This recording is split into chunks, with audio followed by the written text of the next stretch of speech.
Alhamdulillahi wahdah, wassalatu wassalamu ala man la nabiyya ba'dah, amma ba'd. Nous voici à la 7e leçon de l'étude des piliers de la foi. Dans les leçons précédentes, nous avons étudié les 2 premiers piliers qui sont la foi en Allah et la foi aux anges. Nous avons mentionné que le dogme, à la base, est le même pour toutes les religions dites monothéistes. Seulement, les juifs et les chrétiens ont mécru dans la plupart de ces chapitres. Par exemple, dans le chapitre de la foi en Allah, les juifs et les chrétiens ont donné des associés à Allah. Ils ont attribué à des créatures des attributs du Créateur et ils ont voué un culte à un autre que lui. Dans le chapitre des anges, nous avons mentionné que les juifs ont pris Jibril comme ennemi. Et quiconque prend un des anges d'Allah comme ennemi, alors Allah est son ennemi, comme il l'a mentionné dans Surat al-Baqarah. Dans la leçon du jour, nous allons aborder le 3e pilier, qui est l'étude, la croyance aux livres révélés. Et nous verrons que dans ce chapitre, les chrétiens comme les juifs n'ont pas cru aux livres révélés. Les juifs croyaient seulement ce qui leur avait été révélé et rejetaient ce qui avait été révélé à Isa et à Mohammed sallallahu alayhi wa sallam. Quant aux chrétiens, ils rejetèrent ce qui fut révélé au prophète Mohammed sallallahu alayhi wa sallam. Nous voyons ici la beauté de la religion islamique et sa globalité. Celle-ci accepte le message de toutes les religions précédentes. Celle-ci confirme les livres précédents, comme nous allons le voir aujourd'hui. Très bien. Qu'est-ce qu'un livre révélé ? Les livres révélés sont les livres qu'Allah a révélés à ses messagers, afin qu'ils soient une législation, un rappel et une guidance pour le peuple vers qui ils furent envoyés, ou pour l'humanité, pour le Coran. Nous allons expliquer ce détail entre le Coran et les autres livres révélés. Donc, c'est des livres qu'Allah a révélés à des messagers, afin que ces livres soient un rappel, une législation, une guidance pour ces peuples. Sachez que les livres révélés appelaient tous à la même chose. Même si les législations sont différentes, comme on l'a mentionné dans la leçon précédente, le message est le même. L'adoration d'Allah seul et s'écarter du polythéisme. Seules les législations divergeaient. Chaque prophète a donc appelé à croire aux livres célestes, de même que les fondements de la croyance de ces livres étaient tous le même. Donc à partir du moment où nous voyons un livre dit céleste aujourd'hui, qui n'a pas une croyance conforme au pilier de la foi comme nous le trouvons dans l'islam, eh bien sachez que ce livre est falsifié. Donc chaque prophète et chaque livre appelait à croire aux messages précédents, à confirmer ces messages précédents, car tous venaient d'Allah. Et quiconque renierait un seul de ces livres ne pourrait être croyant. Très bien, sachez que la foi aux livres implique certaines choses. La première, le fait de croire à l'ensemble des livres qu'Allah a révélés, de manière générale. Qu'Allah nous ait informés de son existence ou non. Le fait de croire qu'Allah a révélé des livres à des messagers. Certains ont été mentionnés dans le Coran et la Sunna, et d'autres non. Deuxièmement, le fait de croire aux livres de manière spécifique, particulière, c'est-à-dire les livres qu'Allah a mentionnés dans le Coran, ou que le messager d'Allah, alayhi salatu wassalam, a mentionnés.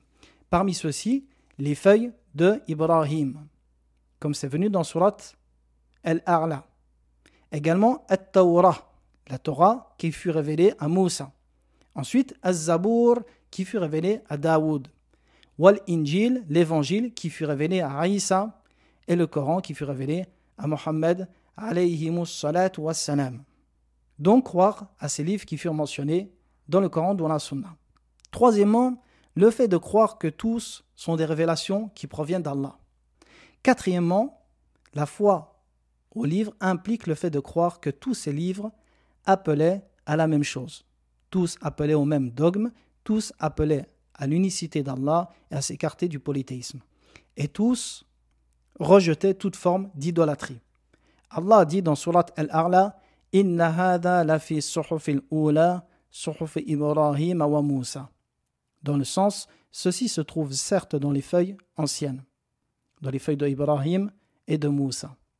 Ibn Kathir dit dans son exégèse, d'après Abu Aliya, dans le tafsir de ce verset, l'histoire de cette sourate, c'est-à-dire sourate Al-A'la, se trouve dans les feuilles anciennes. C'est-à-dire que les sens qui étaient dans sourate Al-A'la, le message que celle-ci contenait, était également présent dans les feuilles d'Ibrahim et de Moussa. Donc Moussa, at-Torah, et pour Ibrahim, les feuilles. C'est-à-dire que le message était le même.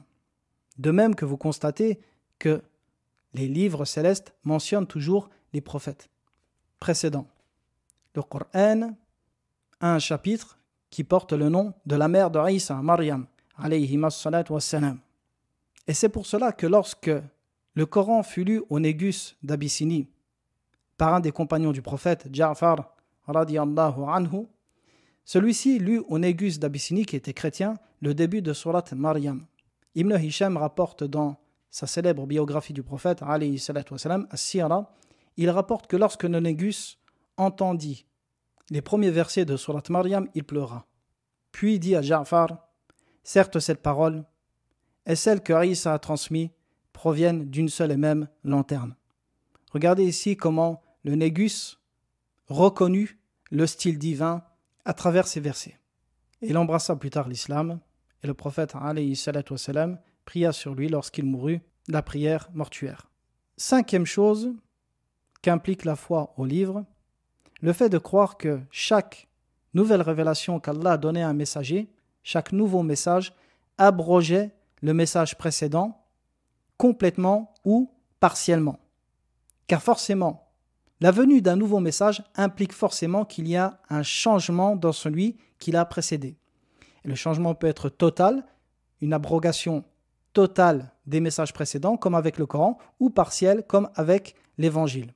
Allah dit dans le Coran, en relatant la parole de Isa, وَمُصَدِّقًا لِمَا بَيْنَ يَدَيَّ مِنَ التَّوْرَاةِ وَلِأُحِلَّ لَكُمْ بَعْضَ الَّذِي حُرِّمَ عَلَيْكُمْ.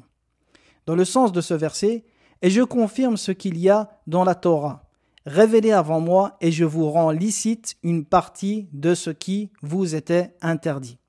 Donc ici, Isa, le message qu'il a transmis, l'Injil, a abrogé une partie de ce qui était interdit dans la Torah. Et le fait d'abroger un texte précédent ne le dément en rien, au contraire, il le confirme. Et c'est pour cela que dans ce verset, dans le sens de celui-ci, et je confirme ce qu'il y a dans la Torah, révélé avant moi. Et le fait d'abroger une chose précédente montre qu'on la prenait en compte, et non le contraire comme certains prétendent. Quant au Coran, la dernière des révélations, celui-ci a abrogé tous les textes précédents. La preuve de cela, Allah dit dans son livre وَأَنزَلْنَا إِلَيْكَ الْكِتَابَ بِالْحَقِّ مُصَدِّقًا لِمَا بَيْنَ يَدَيْهِ مِنَ الْكِتَابِ وَمُهَيْمِنًا عَلَيْهِ. Dans le sens de ce verset, et sur toi nous avons fait descendre le livre avec la vérité, pour confirmer les livres qui étaient là avant et pour prévaloir sur eux. Le terme ici, muhayminan alayhi, a plusieurs sens. Vous les trouverez dans l'exégèse, mais parmi ces sens, Cheikh Al-Uthaymin nous dit, cela implique que le Coran prend la place du juge pour l'ensemble des livres précédents. Et à lui appartient la suprématie, car il les abroge. Donc le Coran abroge tous les livres précédents. Également dans la Sunna, un jour le prophète alayhi salatu wassalam trouva Omar ibn al-Khattab en train de lire une partie de la Torah. Alors le messager d'Allah alayhi salatu wassalam dit à Omar, Afi shakkin yabna al-Khattab, doutes-tu, ô fils de al-Khattab? Ensuite le messager d'Allah alayhi salatu wassalam dit dans les sens de ses propos, par Allah, si Moussa et Isa étaient vivants, il ne leur serait permis que de me suivre. Donc le prophète alayhi salatu wassalam ici a réprimandé Omar qui lisait dans la Torah. Pourquoi? Car ce texte est abrogé par la venue de Mohammed sallallahu alayhi wa sallam. Et il a informé que si Moussa ou Isa étaient vivants, seul le suivi du prophète alayhi salatu wassalam serait permis en tant que législation. Donc ni la Torah ni l'Injil ne peuvent être pris en compte comme législation aujourd'hui. Très bien, quelqu'un pourrait se poser la question, pourquoi abroger les livres précédents et ne pas permettre aux gens d'en tirer profit? Eh bien, la réponse à cette question se trouve dans le 6e point, qu'implique la croyance aux livres. 6e point, sachez que les livres célestes précédents sont tous, sans exception, falsifiés ou changés, ou une partie d'entre eux a été cachée, comme l'atteste le Coran, et également comme l'attestent les spécialistes de leurs livres eux-mêmes. Allah dit dans le Coran, فويل للذين يكتبون الكتاب بأيديهم ثم يقولون هذا من عند الله ليشتروا به ثمنا قليلا. Malheur donc à ceux qui, de leurs propres mains, composent un livre, puis le présentent comme venant d'Allah pour en tirer un vil profit. Malheur à eux donc à cause de ce que leurs mains ont écrit. Dans Surat Al-Baqarah. Dans un autre verset, Allah a dit يُحَرِّفُونَ الْكَلِمَ عَمَّ مَوَاضِعِهِ. Dans le sens, ils détournent les paroles de leur sens. Et dans un autre verset, Allah a dit أَفَتَطْمَعُونَ أَن يُؤْمِنُوا لَكُمْ وَقَدْ كَانَ فَرِيقٌ مِّنْهُمْ يَسْمَعُونَ كَلَامَ اللَّهِ ثُمَّ يُحَرِّفُونَهُ مِنْ بَعْدِ مَا عَقَلُوهُ وَهُمْ يَعْلَمُونَ. Dans le sens de ce verset, espérez-vous que des pareils gens vous partageront la foi, alors qu'un groupe d'entre eux, après avoir entendu et compris la parole d'Allah, la falsifièrent sciemment. Tous ces versets nous indiquent que la Bible, Al-Torah ou Al-Injil, tous deux furent falsifiés. Et même les spécialistes de la Bible, de la Torah et de l'Évangile, eux-mêmes admettent cela. Lorsque le grand savant indien Rahmatullahi ibn Khalil ar-Rahman organisa un débat au cours du 19e siècle avec le célèbre orientaliste, le missionnaire de la chrétienté en Inde, afin de débattre sur la falsification des écrits, la Trinité et ainsi de suite. Ce missionnaire qui se nomme Karl Pfander. Karl Pfander était un missionnaire catholique, donc qui prêcha le catholicisme, ou plutôt le protestantisme, en Inde, appelait les musulmans à se convertir donc à la chrétienté. Alors, Rahmatullahi, qui était un grand savant indien, réunit des textes et organisa donc cette conférence qui fut extrêmement célèbre au cours du 19e siècle. Et à travers celle-ci, cette conférence qui dura 2 jours, ou plutôt ce débat qui dura 2 jours, lui-même, Pfander, qui se vantait auparavant de convertir des musulmans à l'islam, à la chrétienté, lui-même admit devant tout le monde, devant plus de 1000 personnes, que ces textes furent falsifiés, alors qu'il défendait mordicus que ces textes étaient préservés. Et il affirmait que 7 endroits des livres précédents furent falsifiés, et que plus de 3000 passages, 3000 mots ont été tronqués ou absents de certaines versions de la Bible, de l'Ancien et du Nouveau Testament.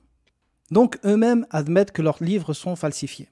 On pourrait mentionner également qu'au 1er siècle de l'ère gaélique, au 1er siècle, entre 0 et 100 de l'ère chrétienne, il existait plus de 100 évangiles. Et c'est seulement au 2e siècle que certaines personnes décidèrent de restreindre les évangiles à 4 et de classer tous les autres évangiles comme apocryphes. Apocryphe qui veut dire caché. Donc ils considéraient qu'il fallait cacher tous les autres évangiles et seulement en garder 4. Pourquoi 4 ? Car ces 4 évangiles étaient en conformité avec leur politique actuelle. À savoir qu'ils ont choisi les évangiles de manière politique. Ils ont choisi les évangiles qui étaient pratiqués dans telle et telle région, afin de réunir plus ou moins l'Église, mais sans prendre en compte les autres livres, leurs dogmes, les messages qu'ils contenaient. Alors comment savoir s'ils ont choisi le bon évangile ? Comment savoir également s'ils n'ont pas caché délibérément des textes à des fins mondaines ? Et il n'y a aucun doute que ce fut le cas. Donc les livres célestes précédents ont tous été falsifiés. C'est pour cela que le messager d'Allah, alayhi salatu wassalam, nous a informé une règle sur le comportement par rapport à ces textes. Il a dit, lorsqu'on entend un récit qui vient de ces textes, eh bien on ne doit ni le croire, ni le démentir. Pourquoi ? Car on ne sait pas si ce texte est réel, si ce texte fait vraiment partie du message originel, ou alors si ce texte fait partie de la falsification.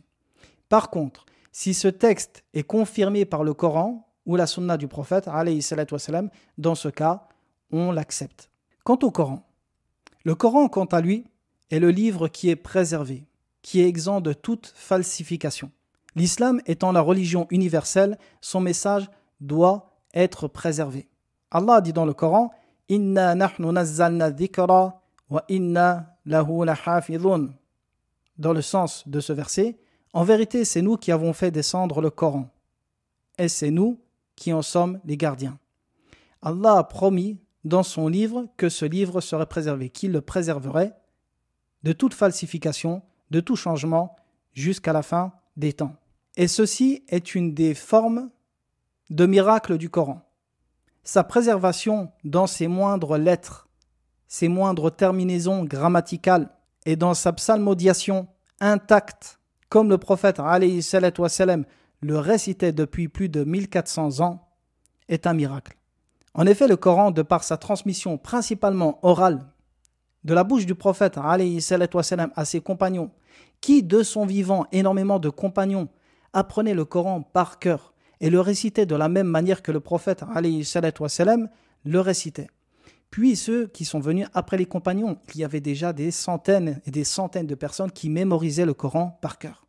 Et très tôt, les cercles d'études du Coran furent instaurés dans le monde musulman. Abu Musa al-Ash'ari fut le premier homme à mettre en place ce qu'on appelle al-halaqat, c'est-à-dire qu'il récitait le Coran sur des personnes qui l'apprenaient par cœur. Puis ces hommes formaient également des cercles qui récitaient le Coran sur d'autres personnes. Puis, une fois que ces autres personnes avaient appris le Coran de la bouche des élèves d'Abu Musa, ils revenaient à Abu Musa pour réciter le Coran sur lui afin qu'il le corrige.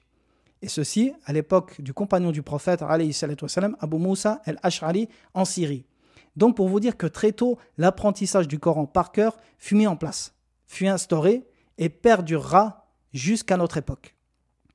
Donc, de par sa transmission orale et également sa facilité de mémorisation, le Coran est un livre qui est facile à mémoriser et son enseignement largement dispensé à l'ensemble de la communauté, peu importe leur couche sociale, et non restreint à une élite particulière comme chez les Juifs et les chrétiens pour leurs livres dans les siècles précédents, eh bien le Coran se distingue des autres livres qui étaient généralement réservés à une élite lettrée, qui eux seuls avaient accès aux manuscrits, aux copies originales de leurs livres et qui eux-mêmes recopiaient les textes, ce qui leur permit facilement de détourner les textes pour en tirer profit. Donc le Coran, quant à lui, reste préservé. Sachez que le Coran, c'est la parole d'Allah. Il a parlé et a prononcé ce Coran. Jibril ensuite l'a entendu. Puis, Jibril le récita au prophète Mohammed alayhi salatu wassalam. Et le fait que c'est la parole d'Allah, cela implique que le Coran est incré. Pourquoi ? Car la parole est l'attribut, et l'attribut du Créateur ne peut être créé. Une question maintenant, quel est l'impact de la foi au livre ? Que tirons-nous comme impact dans notre foi, le fait de croire au livre ? Eh bien, on peut mentionner le fait de croire aux prophètes précédents. Également, la réfutation de ceux qui prétendent que la mécréance est la base des civilisations précédentes, est la base dans l'humanité, que la base est que l'humanité était mécréante. Non, la base est que l'humanité était croyante, ou du moins s'accrochait à un livre, à une révélation divine. Et ceci est la base chez les peuples, les civilisations précédentes. Également, le fait de se rappeler qu'Allah n'a pas créé l'homme en vain, et contempler l'immense sagesse d'Allah dans l'envoi de ses messagers et de ses messages. Et dernièrement, on pourrait mentionner le fait de lier toutes les communautés qui ont suivi des prophètes entre elles. Et c'est pour cela qu'Allah nomme tous ceux qui ont suivi les prophètes avant Mohammed sallallahu alayhi wa sallam musulmans, car le message était le même, et à partir du moment où ils ont suivi le message révélé dans leur époque, eh bien ils étaient croyants et musulmans. Et les vrais croyants et les vrais musulmans, ceux qui adorent Allah vraiment, ceux qui recherchent sa satisfaction, sont ceux qui acceptent le nouveau message lorsqu'il arrive et qui acceptent que les textes précédents soient abrogés. Un vrai suiveur de Moussa ne peut que suivre Isa lorsqu'il fut envoyé. Et un vrai croyant en Isa, qui croit en la prophétie de Isa de Jésus, ne peut que croire en la prophétie de Mohammed sallallahu alayhi wa sallam, car tous sont des frères de mères différentes. Et voici la fin de la leçon d'aujourd'hui. Je vous dis à très bientôt. Wa sallallahu ala nabiyyina Muhammadin wa ala alihi wa sahbihi wa sallam.